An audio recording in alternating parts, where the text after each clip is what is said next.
युद्धातला एक प्रसंग आहे. ज्या वेळेला भारतीय महायुद्ध चालू आहे आणि त्या भारतीय महायुद्धामध्ये लक्षात ठेवा एक दिवशी कौरव सेनेनं अर्थात कौरवांच्या सेनेनं काय केलं, चक्रव्यूहाची रचना केली. काय केलं? चक्रव्यूहाची रचना केली. आणि ते चक्रव्यूह लक्षात ठेवा. आणि त्याच दिवशी अर्जुनाने अशी प्रतिज्ञा केलेली होती की जोपर्यंत सूर्यास्त होत नाही तोपर्यंत मी जयद्रथाला जिवंत सोडणार नाही. सूर्यास्त झाला की सूर्यास्त होण्याच्या अगोदर मी जयद्रथाला संपवणार अशी प्रतिज्ञा. कौरवांनी विचार केला, जर अर्जुन जयद्रथाला मारण्याकरता जर कधी अडकला तर लक्षात ठेवा आपण इकडे चक्रव्यूहाची रचना केली. हा चक्रव्यूह कोण भेदन करणार? कारण की चक्रव्यूह भेदन करण्याचं ज्ञान फक्त भारतीय महायुद्धामध्ये 3 जणांना होतं. कोणाकोणाला? विनेगरी, पक्वादेव, कीर्तनकार. असे का? नाही. भगवान श्रीकृष्ण परमात्मा, अभिमन्यू आणि अर्जुन हे 3 असे अधिकारी होते, त्यांना चक्रव्यूह भेदण्याचं ज्ञान होतं. म्हणून त्यावेळेला चक्रव्यूहाची रचना केली. अर्जुनाने प्रतिज्ञा केलेली, आज सूर्यास्तापर्यंत हा सूर्य नाही तर हा जयद्रथ, एक तर जयद्रथ राहील नाहीतर मी तरी अग्निकाष्ठ भक्षण करेन, असं अर्जुनाने प्रतिज्ञा केलेली होती. अर्जुन जयद्रथाला मारण्याकरता लक्ष त्याला लांब दडून ठेवलं होतं. त्यांनी दडून म्हणजे गुप्त नव्हतं घातलं, सैन्याची फळी अशी उभी केली होती की तोपर्यंत अर्जुन संध्याकाळपर्यंतही पोहोचू शकत नाही अशी फळी निर्माण केली. एकीकडे चक्रव्यूहाची रचना केली आणि धर्माला सांगितलं, धर्मा आज चक्रव्यूहाची रचना झालेली आहे, हा चक्रव्यूह तुम्ही पहिला भेदला पाहिजे. आणि मग धर्म विचारात मध्ये पडलेला आहे. जे 2 जण चक्रव्यूह भेदणार आहे ते गुंतले जयद्रथाला मारण्याकरता. भगवान कृष्ण परमात्मा रथ हाकायला आणि त्या रथावर कोण आहे? अर्जुन आहे. 2 गेले. इथं आपल्या सैन्यामध्ये चक्रव्यूह भेदण्याचं ज्ञान कोणालाच नाही. पण अभिमन्यू पुढे आला आणि त्याने सांगितलं, काका अहो हे चक्रव्यूह भेदण्याचं ज्ञान मला आहे, मी चक्रव्यूह भेदतो. त्याने सांगितलं, बाबा तू कुठे शिकलाय? हे तुला ज्ञान कुठे प्राप्त झालं? जे आम्हाला प्राप्त झालं नाही तुला ज्ञान कुठे प्राप्त झालं? त्यांनी सांगितलं, माझी आई, जेव्हा मी माझ्या आईच्या गर्भामध्ये होतो तेव्हा माझ्या मामाने चक्रव्यूह भेदण्याचं ज्ञान माझ्या आईला शिकवलं होतं. आता याचा मामा कोण? गदानेचा? तुम्ही असं म्हणायला लागलो.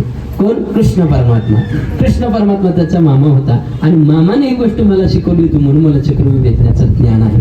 त्यांनी सांगितलं, बाळा पण चक्रव्यूह तू व्यवस्थित, मला काही टेन्शन घेऊ नका.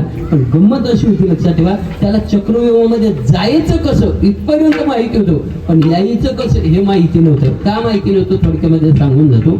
ज्या वेळेला त्याची आई सुभद्रा ही चक्रव्यूहाचं ज्ञान ऐकत होती. ऐकता जरा विषय क्लिष्ट होता, म्हणजे डोक्यावरून विषय जायला लागलं तर माणसं कीर्तनात झोपतात, तशीच गंमत तिथं होती.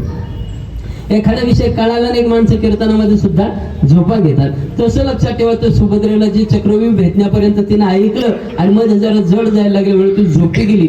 बाहेर कसं यायचं चक्रव्यूह हे ज्ञान मग गर्भाला सुद्धा झालं नाही. जे आईनं ऐकलं तेच गर्भ ऐकतो, जे आईनं खाल्लं तेच गर्भ खातो. दुसरी पाईपलाईन टाकावं लागते त्याला दुसरी, असं काही नसतं. लक्षात, जे आई खाते तेच त्या गर्भाला प्राप्त होतं, जे आई श्रवण करते तो गर्भ ऐकत असतो. त्याने ते ऐकलेलं होतं आणि बाहेर यायचं ज्ञान त्याला माहिती नव्हतं. पण ते सांगितलंच नाही त्यांना. मला मध्ये जाता येतं पण येता येतं तरी हे नाही सांगितलं. त्याला वाटलं आपण सहज जाऊ आणि सहज बाहेर येऊ.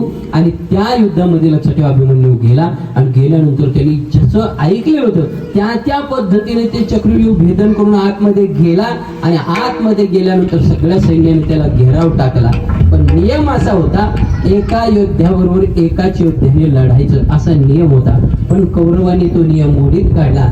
एका अभिमन्यूवर, तो लक्षात ठेवा 17-18 वर्षाचा मुलगा होता त्यावेळेला. किती? 17-18 वर्षाचा तरुण बाण मुलगा अभिमन्यू. आणि एकट्या मुलावर 10 लोकांनी काय केला?